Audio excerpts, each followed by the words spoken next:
Christina, welcome to Crave. Thank you. I'm doing well. I'm in the crazy world of having a newborn. Well, she's 6 months now, but it feels like life has taken on a whole new meaning, to I say the know. least. So, Christina, last time you were on Crave, you were running for the US Senate in California. How has life been since the campaign, and what are you focused now? Thanks for asking. Alessandra, my daughter, was Got born it. just weeks after the campaign. And so it feels like there hasn't been much time to sit and Uh-huh. reflect as I'd like it. We went from 0 to 60, jumping into the US Senate campaign, and then, a whole other race when she was born. Hmm. But it's been really good. I think the campaign did highlight a lot of um, a lot of things for me that maybe I realized as a journalist, but it took it to a whole new level. And so now, because of what I saw during the campaign with our broken systems, and how hard it is for candidates who aren't part of these certain systems, to get into office or even to have their message heard. I mean, I was very lucky in my campaign. I think we got something like $50 million worth of earned media, and Wow. maybe that was partially because my message was resonating and I had a history in media, and so I'm very grateful for that. But for the 25 other candidates who people didn't even know who they were, it just Hmm. it I saw that there is definitely room for improvement when it comes to our elections. And so, as I'm moving forward, I'm just really committed to, especially now that my daughter's born. I was Hmm. already feeling inspired to run because I wanted to make the future better for her. Now that she's here, I feel that tenfold. So I'm Right. really focused on working on the issues I care about most, things like democracy and disinformation, and making sure that families are supported early on, whether it's through paid family leave or education. Uh, the list goes on and on, but also our broken food system in the U.S. That's something I've really developed an extra passion for since my daughter was born, because there's just so many issues, and I'm sure we'll talk about that more in depth later. But Yeah, also anyway, because we entering and the Italian month, Christina, Italian Heritage Month today. So yes, yes, welcome really. So because you just mentioned you recently became a mother to your daughter Alexandra, beautiful by the way. I follow thank you on you. social media, and you spent also a summer in Italy. How Hmm. was the experience? And also any special moment or story like the one with the mushroom? I watch you, the mushroom hunting you posted. So anything you want to share with our Oh audience? my gosh. Yes, so Love that. much I want to share. Hmm. First off, I highly recommend traveling with your child when they are very young, because they don't move much, they sleep a lot, whether it's doing a road trip to a, national park, or going to Italy in our case. She and because Europe is so much more compact, we were able to take her also to France, and she went to Beautiful. Malta and San Marino. She's been, Wow. several countries now, and our goal was to hopefully make her adaptable and just be exposed to the world and different cultures. And we Hmm. want her to be a citizen of humanity, someone who's open-minded and embraces other people who think differently. So that was our initial attempt to plant that seed. Yeah. And when we were in Italy, something that came up was, I recently discovered I have a horrible gluten allergy, and that was really brought to the surface during my pregnancy. And when I was in Italy, it was fascinating because I ate so much pizza and pasta, and I had no eczema flare ups. I also had blood work done before and after leaving for Italy and coming back, and my A1C levels, which measure, like your tendency to be pre-diabetic or move toward that Hmm. direction, they went way down. I lost a couple pounds. What else? I just it was crazy to see that, and I Hmm. started doing more and more research, and it's just the quality of ingredients there is so much better, and the things we allow in the U.S. food system in terms of ingredients and artificial dyes and Roundup weed killer and so many of our products is really unacceptable. I mean, even in children's Tylenol, they allow red 40, which is a carcinogen.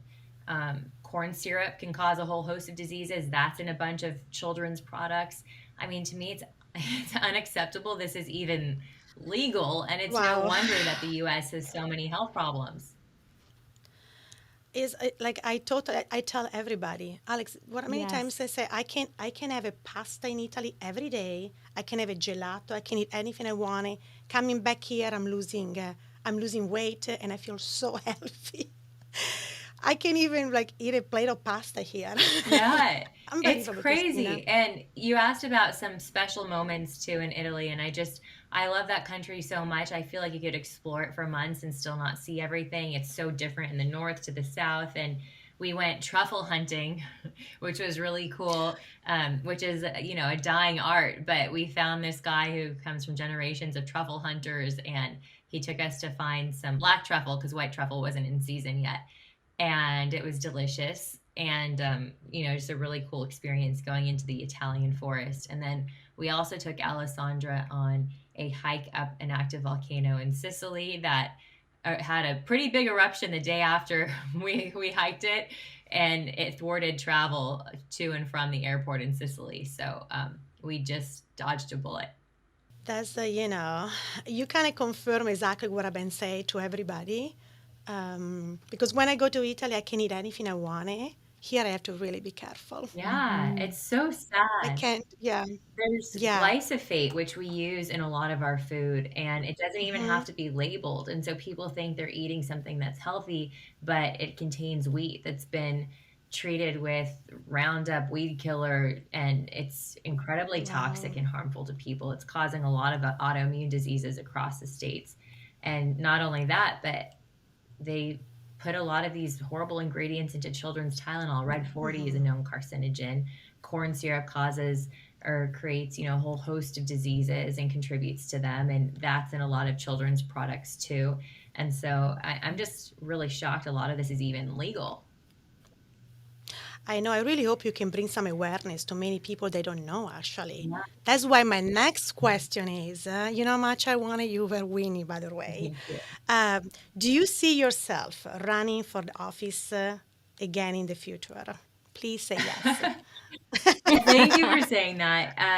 I think so. At some point in my life, I would like to. I mean, I really saw this as um, it's one race, and a lot of people who run don't win their first race. You think of even former President Obama. He always talked about how he lost his first race, and so it's really part of like a journey as opposed to one race, in my opinion. And so that's why I'm so grateful for people who've supported me along the way, because it's a long term game. It's not just the quick few months that I spent running for U.S. Senate, and making change takes time. So the fight continues, and right now my focus will be on the ground, making a difference with those issues before I decide to run again, if that happens. Which I think at some point it will, because I'm fighting for Alessandra now, right?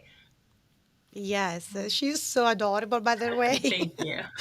She's like a baby doll, I'm really. Like a biased, but little. I agree. Yeah. Alex, you want to? Yeah, I mean, you've balanced roles as like a journalist, motherhood, politician. How have you managed like everything for people that may be overwhelmed with balancing their personal life and their career? Not well. I'm just kidding. Um, it's tough. It's a constant battle, especially now as a mom. You have mom guilt. You wonder, am I doing enough? Am I giving her, all the attention that she deserves and she needs, while I'm putting this energy toward waging a war on issues that I care about. And I think at the end of the day, you have to have grace with yourself and just know that you're doing your best, and also be very laser and intentional with your time. So anything extra that you do, even if it's 20 minutes, you have to know that it's in alignment with what you're fighting for overall. And so that has been a big focus for me. So at Crave, we love exploring passions. As you know, been here the second time. With everything you're juggling, what's another passion that motivate you? Oh gosh. Well, I think, just inspiring the next generation of leaders to do what is right because it is the right thing to do. So, yesterday I went and I spoke to a bunch of high schoolers and some of the student council in particular. And we were talking about what they could do to, like make students feel seen, make them feel heard, spread kindness, make kindness cool, and create an anti-bullying campaign. I think we need to create more incentives for people to see the humanity in one another.